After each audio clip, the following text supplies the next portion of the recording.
a Paula e o Miguel, mais uma vez, estão de parabéns por esta maravilhosa apresentação e por este trabalho maravilhoso que eles trazem. A minha palestra hoje, olá, a minha palestra hoje, o tema que eu trago hoje é um tema muito interessante, é o Lenormand numa chávena de chá, e está muito, muito, muito relacionado com o trabalho que eu faço normalmente, que é o trabalho com o Lenormand, não é? Tanto seja em consultas como a nível de investigação e a nível de trabalho pessoal. Por isso nós vamos aqui hoje então falar um bocadinho sobre o Lenormand, vamos falar um bocadinho sobre as origens dele e como é que eu consegui ou estabeleci esta ligação do Lenormand às chávenas de chá, ou à leitura de chávenas de chá. Eu gosto muito e faço sempre questão que as minhas palestras e que os meus trabalhos e cursos, que tudo aquilo que eu faço sejam dinâmicos, sejam interativos, ou seja, que nós comuniquemos. Por isso, eu gosto e faço questão que vocês façam as perguntas que quiserem fazer. E eu vou estando sempre aqui atenta às vossas perguntas, não será sempre possível responder logo na hora, mas eu faço questão de estar sempre atenta às vossas questões e de estar aqui o mais presente possível. Olá, Joaninha, boa tarde. Por isso, assim, as questões que forem tendo, as coisas que forem surgindo, boa tarde, Angélica, as questões que forem tendo, aquilo que for surgindo em função daquilo que eu vou falando e daquilo que eu vou explicando, estejam à vontade de colocar, está bem?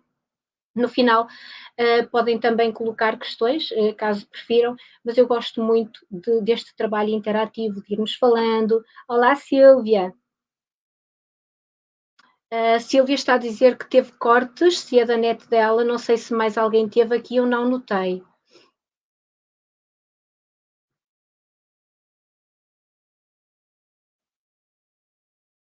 Ouvir. Joana, parece que ouvir, toda a gente me consegue ouvir. Obrigada, Angélica, obrigada. Pois, pelo que eu percebi, parece que os serviços de internet estão assim um bocadinho com altos e baixos. O meu também esteve na semana passada, por isso é possível. Boa, obrigada. Parece que então está tudo ok.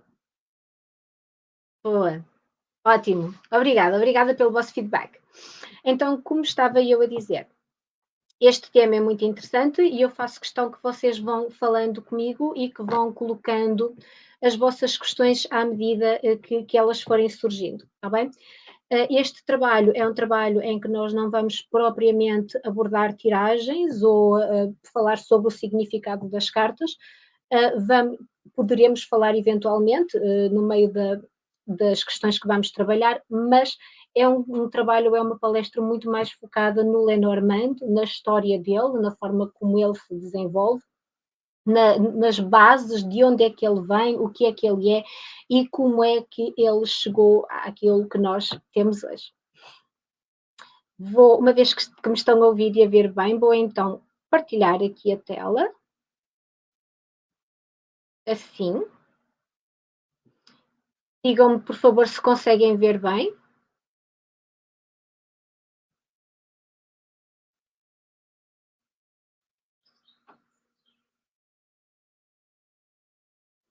Há pessoas que não estão a conseguir ver.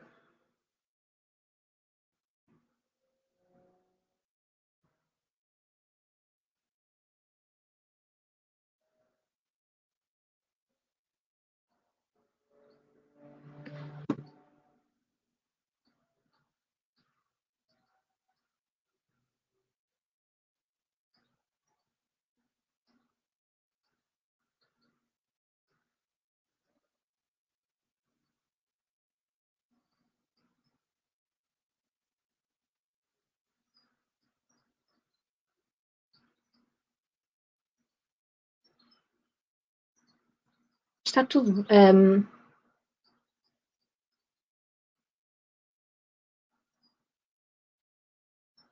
É? Boa, ainda bem, Joana. Pois, efetivamente, Joana, parece que estou a perceber que há aqui alguns problemas. Agora parece que.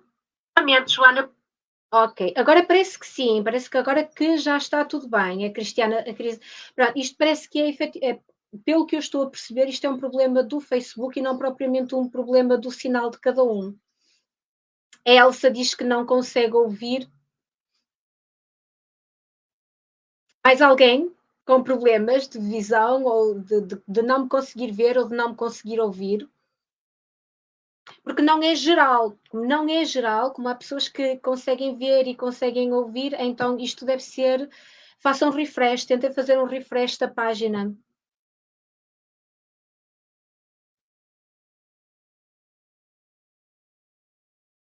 Pronto, então vou começar e vou continuar. Então, ainda bem, é a censura do Facebook, pois deve ser. A Paulinha também diz que já consegue ver, agora está a ver e ouvir. Boa. Pode ter sido uma coisa menor e insignificante. E então vamos dar início e vamos começar. Boa, ainda bem.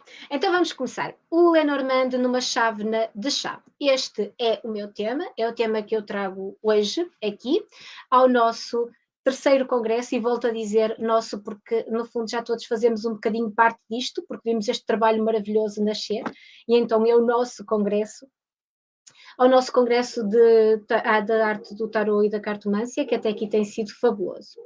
Para quem não me conhece, então quem sou eu? O meu nome é Susana Coelho e eu trabalho com uma diversidade de terapias. Sou curiosa e, como curiosa que sou, gosto muito de experimentar coisas novas, de trabalhar com coisas novas, e por isso esta minha ligação e também esta minha necessidade de encontrar as bases de muitas coisas. O Lenormand numa chávena de chá, porque eu digo sempre que nada é impossível no mundo do Lenormand, e para quem tem seguido o meu trabalho, ou até para quem tem estado só aqui nos congressos, tem percebido que gosto muito deste trabalho com o Lenormand, que trabalho com o Lenormand a muitos níveis, a nível mágico, de meditação, a nível terapêutico, a nível de amuletos, a nível, enfim, é uma série radiestésico também. Eu trabalho com o Lenormand em muitas vertentes, utilizando a parte da simbologia do Lenormand, não é? Utilizando esta parte mais simbólica do Lenormand, e então é possível trabalhar o Lenormand em vertentes muito distintas. Para quem não conhece o Lenormand, apesar de nos dias de hoje já ser um baralho muito conhecido, é principalmente conhecido como baralho cigano, devido a haver mais facilidade, devido a nós termos uma proximidade muito maior com o Brasil, não é? E então ele é muito conhecido na escola brasileira como baralho cigano. O Lenormand é um baralho de cartomância que tem o nome de uma famosíssima cartomante, Mademoiselle Lenormand, que era uma grande, grande, grande mulher, que trabalhava não só com cartomância, mas com muitas outras áreas, trabalhava com astrologia, com numerologia. E esta senhora, eu fiquei até, vou contar-vos uma coisa que fiquei até recentemente algo chocada, porque eu estive a fazer algumas pesquisas, como sempre, para o meu trabalho, e nestas pesquisas fui procurar o túmulo de Mademoiselle Lenormand. Então existe uma aplicação que se chama o Find a Grave. Vocês conseguem pesquisar online, mas se quiserem depois eu posso deixar aqui os links todos. E então no Find a Grave nós conseguimos encontrar campas de pessoas já falecidas. E eu consultei a campa de Mademoiselle, não Madame Mademoiselle, porque ela era solteira, de Mademoiselle Lenormand, e onde aparece o nascimento dela, 27 de maio de 72, 1772, e aparece a data do óbito, que, segundo o Find a Grave, é 25 de junho de 1874. Ela faleceu com 71 anos de idade. Está em França, não é? No cemitério de Père Lachaise. O meu francês é horrível. Na divisão 3, no ID de memorial dela é o 7.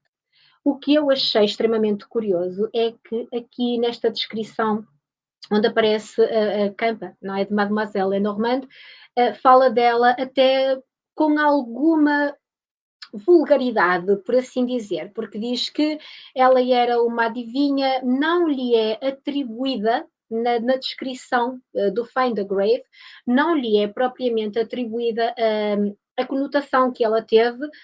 Diz que ela que disse, que nos livros dela, ela diz que atendeu Napoleão, que atendeu, mas que na realidade não há uma ligação. Nós sabemos que não é verdade, porque existem inúmeros registros desta ligação.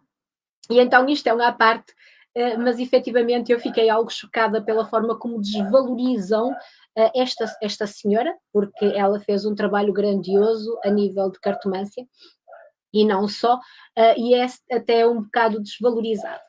Em relação ao Lenormand, obviamente que o Lenormand não tem, ela não criou este baralho, já falámos sobre isto inúmeras vezes, ela não o criou, o baralho foi criado na Alemanha, não é?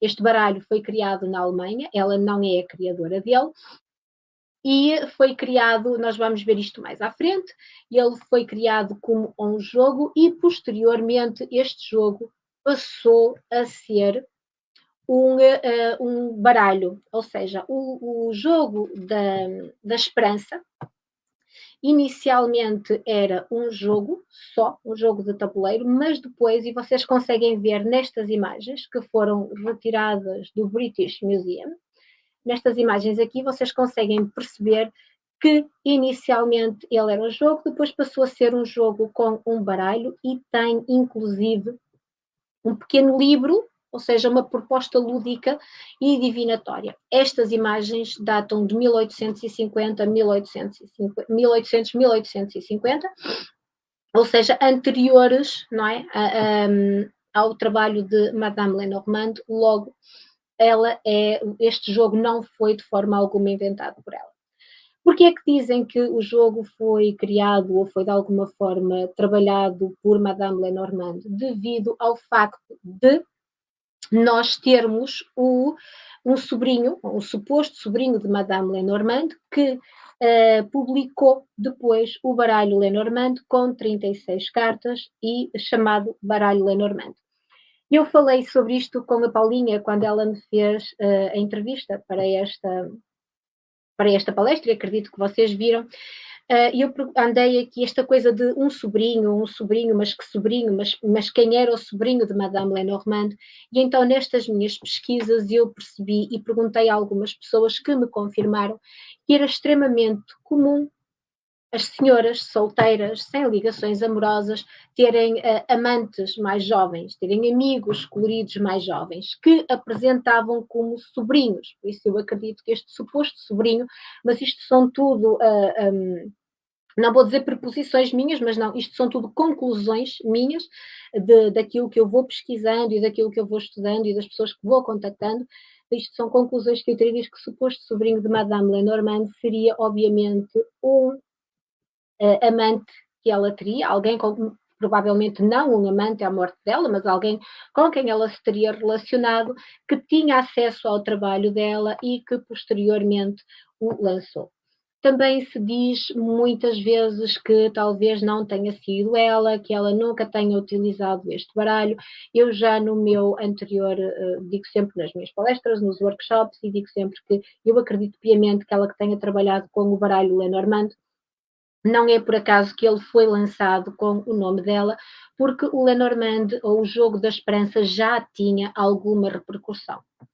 O Jogo da Esperança tinha 36 cartas, tal como tem o Lenormand, não é? Atualmente, ou o Petit Lenormand. Nós atualmente falamos no Petit Lenormand porque existe um outro jogo, que é o Grand Lenormand, que tem 54 cartas. Esta imagem que vocês conseguem ver aqui agora é uma imagem do Lenormand, de um jogo Lenormand original, ou seja, das 36 cartas originais do jogo Lenormand. Este jogo Lenormand original é muito interessante, tem as 36 cartas e este jogo foi lançado em 2012, dirigido por um artista que é muito conhecido por nós todos, o Ciro Marchetti, não é? Acho que é assim que se diz, Marchetti.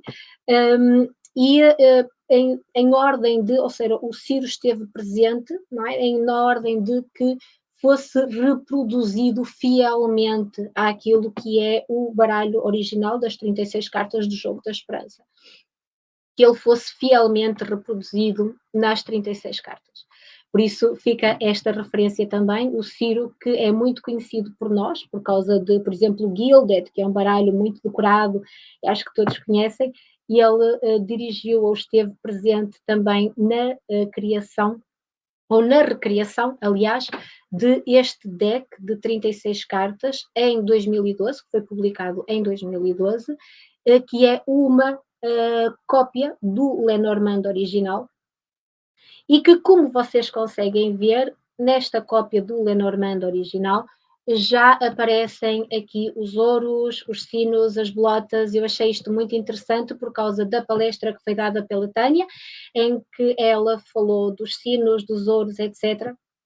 E eu gosto mais de relacionar isto com os elementos, e eu nas minhas tiragens, quando trabalho com os elementos, o que eu faço é ver se há muitas copas, então há muitas causas sentimentais envolvidas, se há muitos ouros, então há causas aqui de dinheiro envolvidas, etc.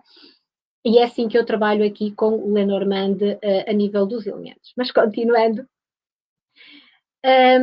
e como é que isto tudo aconteceu? Como é que eu liguei o Lenormand às leituras de folhas de chá ou às leituras de folhas de café? Eu liguei o Lenormand às leituras de folhas de chá há muito tempo atrás, quando comecei a aprender a ler folhas de chá. Na altura em que eu aprendi a fazer estas leituras, e nós mais para a frente vamos ver como é que elas se fazem, na altura em que eu aprendi a fazer estas leituras de folhas de chá, o Lenormand já estava na minha vida, e posso dizer que foi amor à primeira vista. Este baralho e eu tivemos uma ligação imediata, e ele foi-me oferecido por uma amiga que é taróloga. A minha primeira formação foi em tarot e não em Lenormand, ele foi-me oferecido por ela, e posteriormente eu, como gosto de estudar e de aprender e de conhecer novas perspectivas e de conhecer novas coisas, então eu fiz posteriormente uma formação em leituras de folhas de chá, e nesta leitura de folhas de chá eu encontrei muitos pontos que ligavam as leituras de folhas de chá ao Lenormand. Não só as imagens, mas outras coisas que nós vamos ver mais para sempre. Então, eu comecei a pesquisar, não é? Como é óbvio, percebi sobre o Jogo da Esperança, que era anterior ao baralho Lenormand, porque o Jogo da Esperança data de 1799. O criador do Jogo da Esperança foi também um senhor extremamente notável, ou seja, há aqui muita gente envolvida neste trabalho do Lenormand. Não sei se vocês sabem ou não, mas o criador do Jogo da Esperança, ele não criou só o Jogo da Esperança. O nome dele era Gustave Philippe Jacob, acho eu, deixem-me só confirmar. São tantos nomes que às vezes as coisas falham um bocadinho. E ele criava jogos de tabuleiro. Tá bem? Ele não criou o Lenormand, ou não criou o Jogo da Esperança por acaso. E ele criava jogos de tabuleiro, criou vários, desculpem, é o Caspar Hetchel. Ele criava jogos de tabuleiro, ele criou vários jogos de tabuleiro, ele trabalhava inclusive com máquinas, escreveu vários livros, e é muito curioso que o senhor que criou este jogo, ele inclusive escreveu vários livros ligados à cura terapêutica, ligadas ao trabalho da cura energética, da cura através das plantas. Eu estive a pesquisar sobre a história dele e achei interessantíssima, porque nós às vezes focamos-nos só na história do baralho, de onde é que o baralho veio, o que é que as imagens significam, mas nós, para percebermos isto tudo, temos que andar para trás e saber quem é que criou este baralho. E ele era um homem de negócios, dono de uma fábrica de artefactos de bronze em Nuremberg, e além de criador de jogos de salão, era isto, era escritor, fazia trabalhos biográficos, tratados sobre física. Isto, eu pesquisei isto tudo num site alemão, que deu algum trabalho a traduzir, mas não lhe é dado assim muito crédito pela invenção. Pronto, foi um jogo de tabuleiro que ele inventou, mas a realidade é que este homem tem muito crédito, porque não era só um jogo de tabuleiro.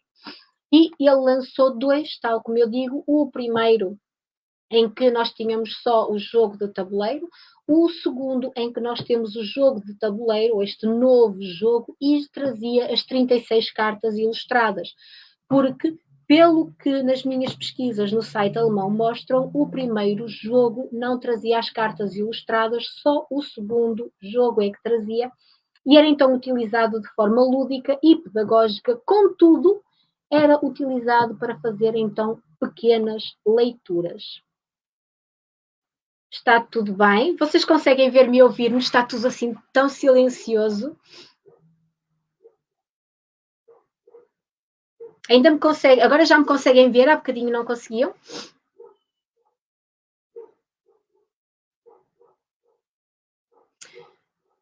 Tenho que falar mais depressa, porque senão não vou ter tempo para dizer tudo. Então, isto no museu, depois, ainda nas minhas pesquisas, eu pensei, obrigado, Joaninha, eu pensei, mas será que o senhor lembrou-se unicamente de fazer isto a fim de criar um baralho do nada? Porque nós sabemos que as imagens estão muito ligadas à época, mas será que ele lembrou-se assim de criar um baralho do nada? E no meio destas pesquisas, inclusive no British Museum, está na imagem que vocês conseguem agora ver, no British Museum existe um livro, e este livro que está no British Museum diz-nos que na corte é anterior, é importante salientar isto, este livro é anterior ao Lenormand, ou ao Jogo da Esperança, chamemos-lhe assim, e este livro fala sobre. Tem 32 cartas, tem 32 imagens, algo de que a Tânia também falou há pouco. E nestas 32 imagens, o livro diz que podem ser feitas leituras de borras de café através destas imagens. Eu disse: isto é muito interessante. Posteriormente percebi que esta descoberta não tinha sido minha, que antes de mim já a Mary Greer, em 2013, salvo erro, e está aqui no PDF, vocês podem ver, a Mary Greer já em 2013 ela falou sobre isto e revelou esta descoberta ao mundo, que tinha encontrado neste livro, não é? Que traduzido para o português é Les Amuses de l'Amende, ou As Diversões da Corte de Viena, nas quais o mistério da adivinhação pelas borras de café é revelado, e 3 divertidos jogos. Então tem 3 jogos, porque quase tudo aquilo que é cartomância ou que é adivinação nasceu de jogos, era para entreter as cortes, e então este livro fala na adivinhação pelas borras de café, pela leitura de cartas e um novo jogo imperial de número inventados. Há 32 cartas neste jogo, que então acredita-se ser o precursor do jogo da esperança, sendo que tem 32 e as 32 cartas estão muito próximas dos significados do Lenormand. Isto também pode ser consultado tanto no British Museum, em que de onde foi retirada a imagem que vocês estão aqui a ver, tanto no British Museum como no site, na página da Marie, vocês conseguem ver esta aqui, da Marie Greer, vocês conseguem ver tanto a descoberta dela como isto. Então, nós temos aqui uma ligação, e eu disse, espera, nós temos aqui uma ligação, não é? Nós temos aqui uma ligação que nos diz que estes jogos apareceram pela primeira vez em 1794, que eram muito utilizados na Hungria e em Viena, que eram utilizados para entreter as cortes, desculpem. Então, há aqui uma ligação, isso vem daqui, mas de onde é que vem? Se isto vem das leituras de café, há uma coisa muito, muito, muito interessante, é que o chá chegou primeiro que o café, não é? O chá chegou primeiro que o café, mas antes disto, e quando eu comecei a pesquisar então sobre o jogo da esperança, encontrei outros documentos também interessantíssimos que vêm de muito mais atrás e que são 2 livros que eu encontrei aqui no Google Books, que são estes aqui, são 2 jornais, vocês conseguem ver aqui o primeiro, e aqui o segundo. Estes jornais não são propriamente jornais que falem, é por isso que eu digo que nós conseguimos encontrar informação em todo lado, basta que nos dediquemos ao estudo. Estes jornais não são propriamente jornais que falem sobre jogos, são jornais cujo trabalho deles, não é propriamente jornais, são livros, não é? São livros cujo trabalho é mais de analisar os jogos de azar. Toda a gente diz jogos de azar, eu acho que é melhor chamá-los jogos de sorte. Então, o que é que estes livros faziam? Estes livros, de 1709, analisavam os riscos dos jogos de azar. E eles foram criados no sentido para ver o que é que as pessoas poderiam perder ou ganhar dentro deste jogo.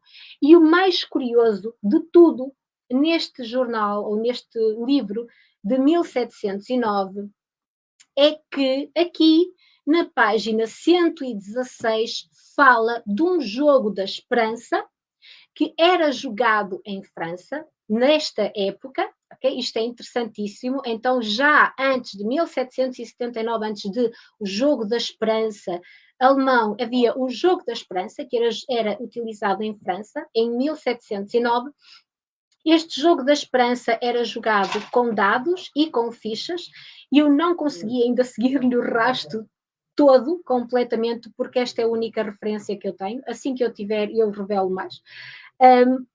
Esta é a única referência que eu tenho deste Jogo da Esperança, mas a verdade é que é antecessor do Jogo da Esperança alemão, porque ele está aqui, e está aqui neste livro, como sendo um livro de análise de risco, ou seja, quais eram os riscos que se poderia correr ao jogar o Jogo da Esperança, que era feito com dados, fichas, e que era um jogo interativo, em que nós tínhamos que colocar fichas nos jogos, dar fichas aos nossos oponentes. É um jogo muito, muito, muito interessante. Ou seja, pelo que vocês veem, então, isto vem de muito, muito mais atrás. Não temos cá só esta referência que há no British Museum à leitura de folhas de café, ou à leitura de borras de café, mas há esta referência aqui também a um Jogo da Esperança, ou pelo menos com o mesmo nome, já em 1709, no qual foi feito neste livro uma análise de risco. Depois, nós continuamos e continuei com as minhas pesquisas, e então nas minhas pesquisas eu continuei e percebi, e é um facto, que o chá chegou à Europa primeiro que o café, não é? Os mercadores venezianos trouxeram o café para a Europa mais ou menos em 1615 e o chá foi posto à venda em 1610. Então, se leem borras de café, boa tarde Inês, bem-vindas a quem está a chegar, se leem borras de café, então porquê não é? Porquê que não se lêem borras de chá? Porquê que se começou a ler o café e não a ler as folhas de chá, que são muito, a leitura de folhas de chá é a antecessora da leitura de folhas de café. Uns dizem uma coisa, outros dizem outra. Eu acho que, sinceramente, há situações das quais nós não vamos ter certezas absolutas. A verdade é que se o chá chegou primeiro, porquê colocar o café e não colocar o chá, e colocar o café como aquele que era neste livro, como aquele que era um método de diversão, ou um método de entretenimento? Isto tem, claro, também uma justificação, é que o café, quando chegou, não teve logo, imediatamente, a repercussão e não foi logo aceito dentro das cortes. O café era muito, muito, muito caro, não era para toda a gente, e então, dentro desta utilização do café, convém salientar, e isto é extremamente importante, convém salientar que o café, quando chegou à Europa, o café não era moído, o café não era torrado e moído. O café, quando chegou à Europa, o café era degustado em grãos em água quente. Ou seja, eles colocavam os grãos dentro da chávena, não é? Eu tenho aqui uma chávena para vos mostrar depois quando falarmos das leituras. Eles colocavam o café em grão dentro da chávena e depois de colocar o café em grão dentro da chávena, colocavam água quente e era assim que o café era degustado. Então, se o café era degustado assim, Obviamente que isto aqui não nos dá margem para fazer uma leitura. Só posteriormente é que o café passou a ser torrado e depois moído e depois passou a ter este formato que nós até conseguimos ver aqui, não é? Que eu coloquei aqui no PowerPoint. Logo, a leitura de folhas de chá, que os sacos das folhas de chá só surgiram em 1900 e qualquer coisa, 1903. Os sacos de folhas de chá só surgiram em 1903. Nós sabemos que existe uma longa linhagem de leitura de folhas de chá que se acredita nasceu na China. Não há muitas certezas, há quem diga que sim, há quem diga que não. Mas a verdade é que é isto que diz. Inclusive, se vocês pesquisarem, há imensas informações. Eu posso colocar aqui todos os links depois nos comentários, se quiserem. Na International Coffee Organization, isto está documentado. Está documentado do que o café só chegou à Europa em 1615, ou seja, depois do chá, e está também documentado que o café era degustado em grãos e não torrado moído. O torrado moído passou a ser muito posterior. Eu disse, espera, se o café passou a ser depois do torrado moído, então a leitura de folhas de chá, tendo em consideração que o chá não existiam saquinhos de chá, os saquinhos de chá foram criados só em 1903, então os sedimentos que ficavam nas folhas de chá eram muito mais fáceis de ler do que certamente os grãos de café. Olá, Lídia, boa tarde. Eram muito mais fáceis de ler do que os grãos do café. Outra coisa que chegou, para isto assim aqui num pequeno à parte, outra coisa que chegou à Europa muito antes do café e do chá foi o chocolate. O primeiro chocolate quente, não é? Foi trazido pelos espanhóis da América para a Espanha em 1528, ou seja, poderíamos ter também a leitura das chávenas de chocolate e há ainda registros da leitura dos sedimentos de vinho, ou seja, lerem o sedimento de vinho, aquelas borras que ficavam no copo, que também eram feitas leituras destes sedimentos de vinho. Poderia haver aqui erros, enganos, mas como vocês veem, a nível histórico, isto está tudo muito bem documentado e é quase óbvio que o que fez com que o café tivesse esta repercussão toda é porque o café foi uma coisa nova, o café era o que estava na moda, o café era aquilo que mais se via, era aquilo que as cortes, não é? Tudo o que era novo, toda a gente tinha que ter naquela época. E é muito curioso, porque se vocês pesquisarem sobre estas coisas, percebem que havia inclusive, ou gerou-se inclusive uma lei que o marido era obrigado a fornecer a esposa com uma certa quantidade de café semanal, ou ela podia pedir o divórcio se ele não a fornecesse, se ele não levasse para casa esta quantidade de café semanal.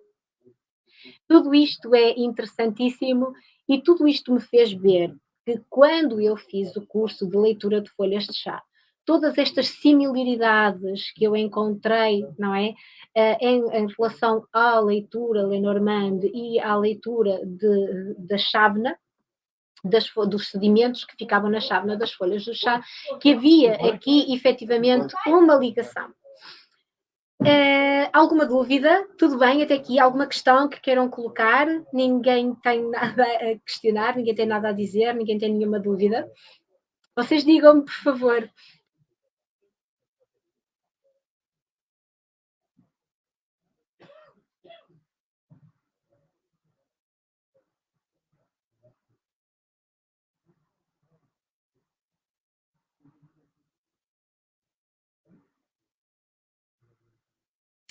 Então, continuando aqui, outra coisa que me fez fazer assim e que despertou muito em mim foi o facto de nós dizermos tasseomância. Tasseomância, e o tasseomância vem do francês tasse, não é? Que é chávena. Desculpem, o meu francês é horrível. Vem do francês tasse, que é chávena, e do grego mansi, que é adivinhação. Então, se vem do francês tasse, que é chávena, é quase óbvio que se fazia divinação nas taças, nas chávenas francesas, de chá, e que só posteriormente se começou a fazer do café, que tornou-se mais exótico, não é? Que os franceses apreciaram sempre muito, os europeus apreciaram sempre muito este tipo de coisas. Por isso, nós vemos aqui uma ligação muito anterior a este jogo e esta descoberta da Mary Greer. Mas se vocês quiserem ver, e se quiserem, vamos passar aqui. Vocês têm aqui a referência do International Coffee Organization, também, que fala sobre o chá ter chegado, ter sido anterior ao café. E aqui temos então as imagens do nosso Lenormand. E como eu estava a dizer, se vocês quiserem ver, por exemplo, vocês percebem que nas leituras de chá, ou para quem já fez formação em leitura de chá, eu dou formação em leitura de chá, a âncora representa estabilidade, segurança, trabalho, o anel, compromissos, casamento, a árvore, saúde, o cão, amigos verdadeiros, companheirismo, a cruz, obstáculos. Então, todas estas coisas levam-nos a quê? Todas estas coisas levam-nos, obviamente, aos significados do Lenormand, não é? Porque nós, nos significados do Lenormand, temos exatamente isto. Depois, mais para a frente, vamos ver, isto aqui é uma mera referência, esta imagem, nós mais para a frente vamos ver então aqui o que é que estas imagens significam e é aquilo que eu estou, neste momento, a trabalhar para fazer a ligação. Nas leituras de chá, vamos falar aqui um bocadinho sobre como é que se faz uma leitura de chá e o que é uma leitura de chá para vocês perceberem. Eu aprendi a fazer as leituras de chá de forma a que uma leitura de chá não se faz de forma coletiva, uma leitura de chá faz-se de forma individual, ou seja, nós não podemos preparar um bule de chá e servir toda a gente do mesmo bule para fazer uma leitura de chá. Nós preparamos uma leitura de chá fazendo a leitura de forma individual, uma chávena.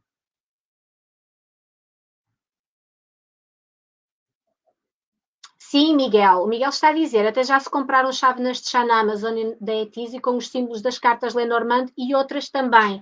Nós vamos ver isso às chávenas de chá que são divididas nas 12 casas do signos astrológicos, outras que têm símbolos, outras que têm números. Nós vamos ver isso mais para a frente, mas é um facto. E vamos ver também, se eu tiver tempo, e vamos ver também quem foram os precursores da invenção das chávenas de chá para leitura. Então, como eu estava a dizer, tal como numa leitura de cartomância a chávena é preparada de forma individual, a preparação do local, dos elementos, das ervas, da água, da chávena, tudo isto tem um ritual em que nós temos que estar em harmonia, em bem-estar, em paz, não é? Não se faz uma leitura de chávenas de chá não estando bem, da mesma forma que não se faz uma leitura de cartomância não estando bem. Em leituras para outra pessoa, deve ser a pessoa que vai fazer a leitura, ou seja, o chá deve ser preparado por ela. Ela coloca as folhas de chá dentro da chávena, coloca a água e nós depois devemos fazer a leitura. O chá recomendado, ou o chá que eu normalmente recomendo para fazer uma leitura, tenho uma, talvez esteja na hora, Silvia. O chá que eu recomendo para fazer a leitura de folhas de chá é o chá preto, que era um dos que era utilizado. O chá preto, o chá verde, o chá branco, todos eles vêm da mesma planta, a Camellia sinensis. Embora tenha depois níveis de oxidação diferentes, porque o chá vem da planta do chá. Depois temos a camomila, etc., mas isso já são outras vertentes. É o chá preto, porque é aquele que nos dá uma margem. Eu já experimentei com outros tipos de chá, já experimentei com camomila, já experimentei com vários tipos de chá. E este é aquele que até agora, é aquele que me foi recomendado e é aquele que até agora me deu melhores resultados. E assim, a leitura de chá é preparada de forma individual e respondendo à questão do Miguel, sim, efetivamente, as chávenas com cartas dentro, com métodos de leitura associados a elas não são novas. Eu, muito pessoalmente, eu gosto de utilizar uma chávena branca, sem qualquer tipo de imagens, são estas as chávenas que eu utilizo nas leituras, branca, sem qualquer tipo de imagens, está bem? Mas há, efetivamente, como conseguem ver, chávenas que têm aqui símbolos de cartomância, há chávenas aqui com as cartas. Esta é uma Salmon Pink, criada de Doris Shape, by Ainsley White, Cartomancy Ainsley, é o nome do criador desta chávena. Depois temos outra aqui, que é de Paragon. Temos ainda mais, temos aqui esta aqui, está bem? Que tem aqui símbolos, nesta aqui já se conseguem ver símbolos e consegue-se ver uma âncora aqui no fundo. Esta aqui do Alfred Makin tem os signos do zodíaco e tem números, signos do zodíaco e números. Esta aqui tem símbolos. Depois temos esta que é estas imagens são todas do site Mystic Tea Room. Depois temos esta aqui, não é? Que é assim, muito mais conhecida, que é criada em 1898 e que foi das mais conhecidas e das mais populares, se não a primeira. Há uma característica muito interessante nesta chávena criada em 1898, que é o pires. O pires desta chávena é ligeiramente diferente. O pires desta chávena segue o método irlandês, ou seja, em que o pires é mais fundo. Porquê? Porque numa leitura de chá, tal como numa leitura de café, mas numa leitura de chá, nós depois fazemos isto e temos que virar. Eu não esqueci-me de trazer e bater 3 vezes para soltar as folhas, mas nós temos que virar. E o pires fundo permitia então que não houvesse derrame de chá, nem houvesse perda das folhas, por isso esta chávena aqui foi das primeiras e segue o método irlandês em que o pires é mais fundo. Depois de tudo isto, depois de percebermos das chávenas como veem, então foram criadas chávenas, a leitura de chá acabou, embora nos dias de hoje eu acho que isto que não tem assim uma repercussão muito grande, mas podemos efetivamente deixar-nos levar por esta beleza, não é? Depois temos o método de leitura, em que o método de leitura nós temos que deixar o chá mornar, mexemos, não é? Deixamos o chá mornar, bebemos lentamente o chá, mentalizando a questão. Isto é muito importante. Enquanto nós vamos bebendo o chá, vamos mentalizando a questão que queremos fazer. Assim que o chá estiver no fim, e deve ficar uma pequena quantidade de chá no fim, nós fazemos 3 movimentos no sentido horário, fazemos 3 movimentos circulares com a chávena no sentido horário para agitar as folhas que estão no fundo e permitir que elas se fixem nas paredes. Eu estou a fazer com a mão direita, mas isto deve ser feito com a mão esquerda. Aqui uma série de coisas que ligam esta leitura à cartomância, porque nós também cortamos com a mão esquerda. Então fazemos estes 3 movimentos com a mão esquerda. Depois colocamos o pires, viramos e temos que bater 3 vezes no fundo da chávena com a colher para soltar as folhas. Todo este processo, não é? Depois das folhas soltas, nós voltamos a virar a chávena e então passamos a fazer a leitura. E vocês perguntam-se, mas então e onde é que está aqui o Lenormand? Está aqui. Conseguem identificar aqui algumas imagens? Vamos tornar isto um bocadinho mais dinâmico, que vocês estão muito calados. Conseguem identificar aqui algumas imagens?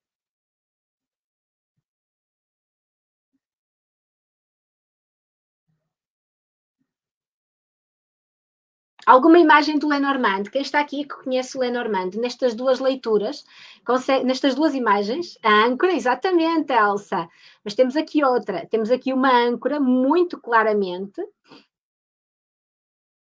E na segunda a cobra. Temos aqui uma cobra.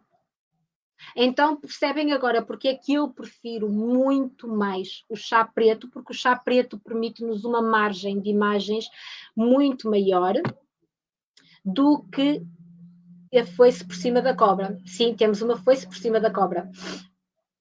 Agora percebem porque é que eu gosto tanto do chá preto, porque o chá preto permite-nos ter uma variedade de imagens muito, muito maiores.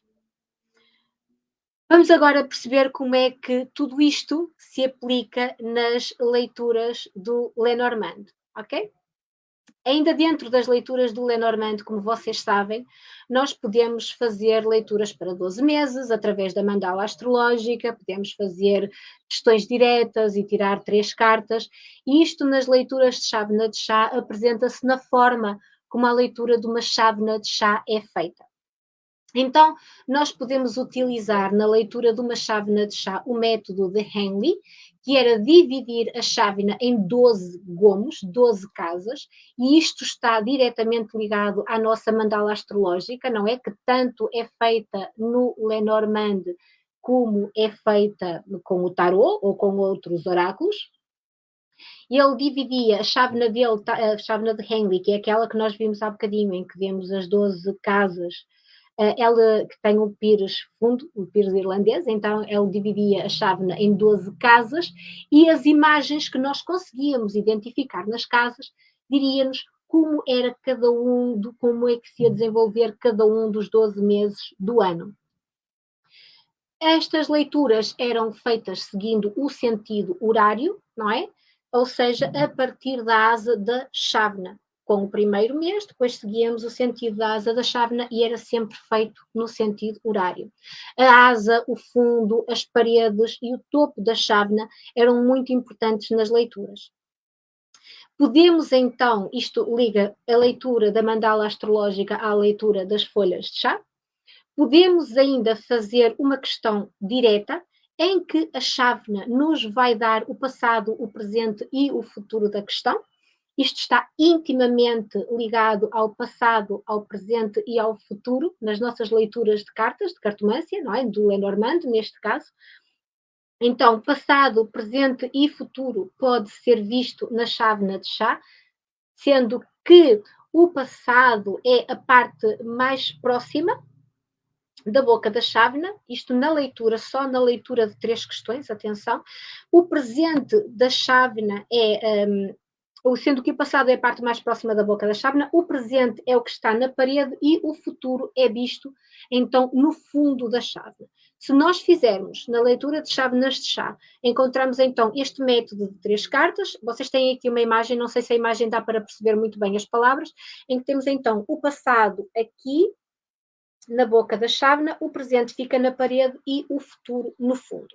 No fundo da chávena é onde está sempre o mais afastado. Acho que por esta altura vocês já devem ter visto e já devem ter percebido aqui outras referências, não é? Aquilo que eu mais gosto de fazer a nível de leituras de chávenas de chá e que muito se associa às leituras do Lenormand, principalmente à mesa real, são as leituras livres.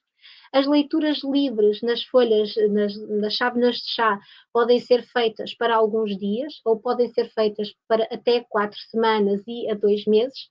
E então, numa leitura livre, o método de preparação é exatamente o mesmo. Nós seguramos a chávena e perguntamos então como fazemos ao segurar as cartas e baralhamos e enquanto estamos a baralhar fazemos a questão. Então aqui enquanto bebemos o chá nós perguntamos então como é que se vão desenvolver os próximos 3 meses ou como é que se vão desenvolver os próximos 4 meses da minha vida, enquanto estamos aqui a fazer, a beber o nosso chá.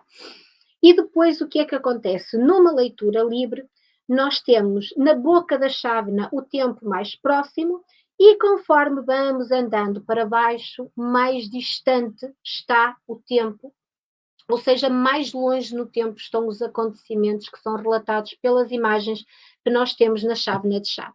Quanto mais próximo da boca, mais próximo do tempo, mais próximo de nós, quanto mais distante, ou seja, quanto mais próximo de nós, e reparem que é na boca que nós levamos à boca, ou seja, mais próximo de nós está na boca da chávena, quanto mais para o fundo, mais distante.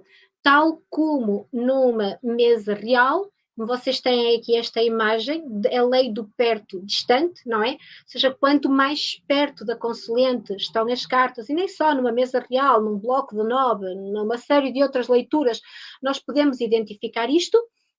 quanto mais perto da consulente está desculpem, quanto mais perto da consulente estão as cartas, mais influenciam a consulente no momento presente, quanto mais distante no tempo, não é? Quanto mais afastadas, mais distante no tempo está, ou menos influência está a exercer. Ainda dentro da leitura de folhas de chá, nós encontramos a lei das direções, e a Joana disse, muito interessante, a foice por cima da cobra, porque eu, quando aprendi a fazer as leituras de folhas de chá, também aprendi isto, que se nós tivermos duas imagens próximas uma da outra, as imagens falam, conversam umas com as outras. E é o que faz o nosso Lenormand, ele conta uma história, as cartas conversam umas com as outras. E a foice aqui por cima da cobra é um corte, ou seja, a foice está a cortar o mal-dizer, a dissimulação, etc, etc. O que nos poderia dizer, se isto estivesse no fundo de uma chávena e a nossa consulente estivesse a viver uma situação em que está a ser injustiçada de alguma forma, que vai haver um corte à injustiça, ao mal-falar, ao mal-dizer, e a todas as situações que lhe estejam a ser prejudiciais de momento. Não há dúvidas até aqui?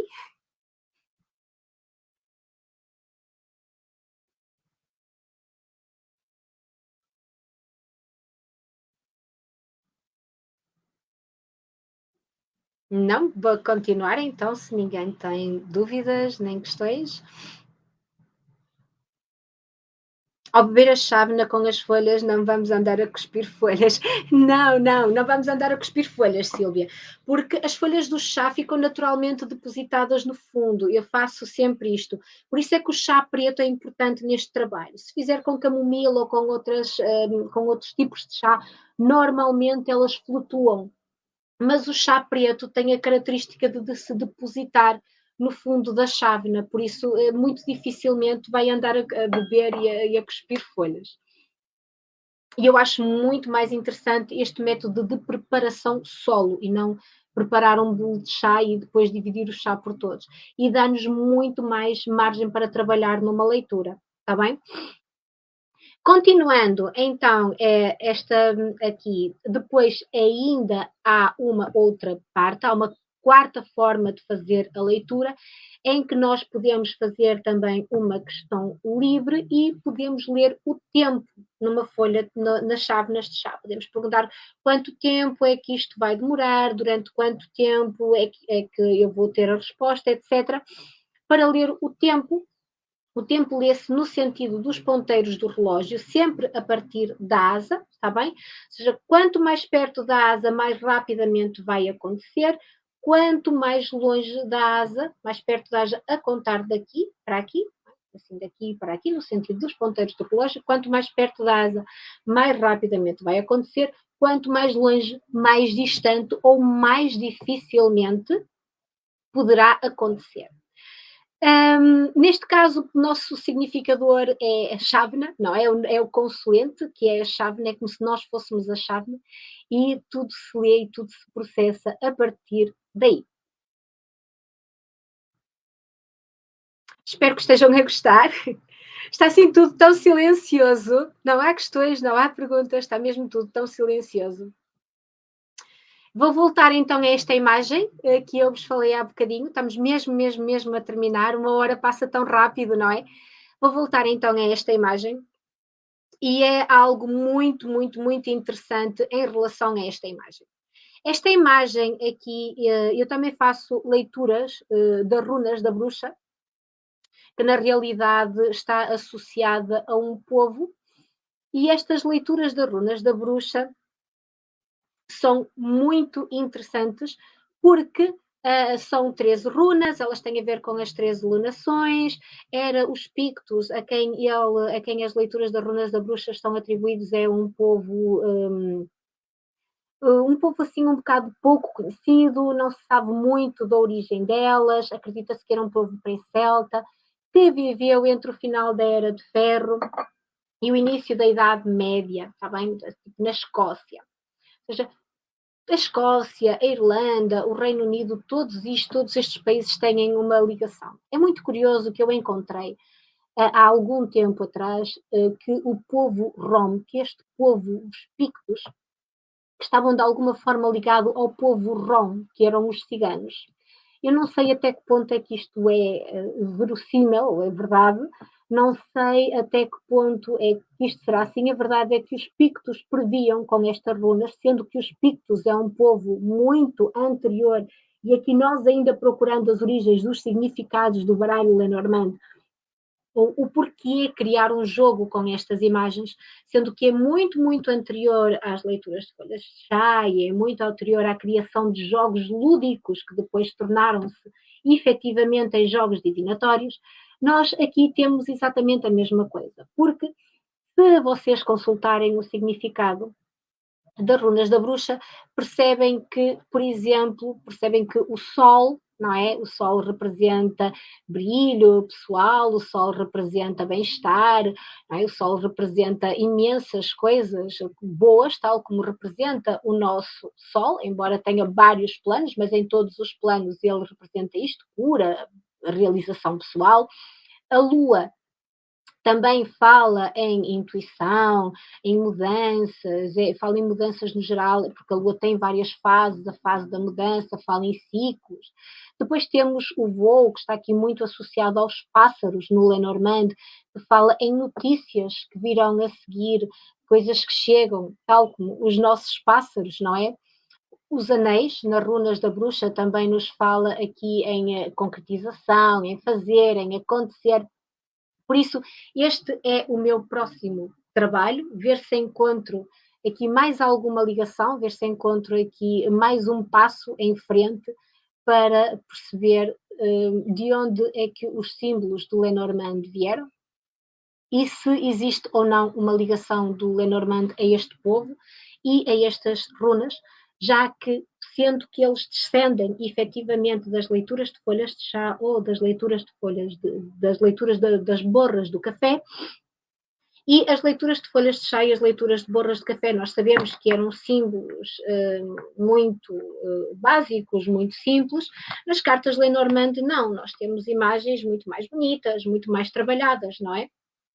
Por isso, esta situação de eu querer referir que o criador do Jogo da Fortuna, do alemão, era muito mais do que um criador de jogos, ele era um estudioso, era um filósofo, então eu acredito que ele, quando criou o Jogo da Fortuna, introduziu mais imagens, introduziu imagens muito mais ricas, porque também ele próprio trabalhou e trabalhava no sentido de criar e de desenvolver coisas que aproximassem as pessoas delas próprias, que as fizessem conhecer-se a si próprias, porque ele também trabalhava tinha tratados de cura e de filosofia, um trabalho interessantíssimo, interessantíssimo o trabalho dele. Por isso eu acredito que ele tenha desenvolvido a partir daqui, que não tenha sido do nada, que tenha pegado em coisas que já existiam, como nós podemos ver e conseguimos ver agora durante toda esta hora em que vocês estiveram comigo, e criou então aquilo que nós hoje chamamos de Lenormand. E pronto, chegamos ao fim. Eu trabalho com baralho Lenormand, trabalho com hipnoterapia de regressão a vidas passadas, tenho inclusive uma meditação de regressão a vidas passadas que eu trabalhei, que eu criei, que é muito interessante. Trabalho com várias terapias energéticas. Em relação ao Lenormand, eu dou cursos, consultas e terapias. Vou ter um curso de Lenormand, agora já no dia 9 de março. Para quem quiser pode entrar em contato comigo, estão aqui os meus contactos, assim como estão no grupo, porque o Miguel e a Paula que fazem este trabalho maravilhoso. O Miguel e a Paula, tirar aqui isto, o Miguel e a Paula que fazem este trabalho maravilhoso certamente colocaram, tenho certeza que sim. Quero agradecer a todos vocês que estiveram aqui comigo hoje e quero agradecer-vos porque, apesar de desta não ser uma palestra em que falamos de tiragens e falamos de como trabalhar com as cartas ou do significado das cartas, acho que vocês ficaram a conhecer um bocadinho mais este baralho, que é muitas vezes desvalorizado e em função de outros, pelo facto de dizerem que é fofoqueiro ou isto ou aquilo, não. É um baralho muito profundo com o qual nós podemos fazer um trabalho maravilhoso e espero efetivamente que vocês tenham gostado.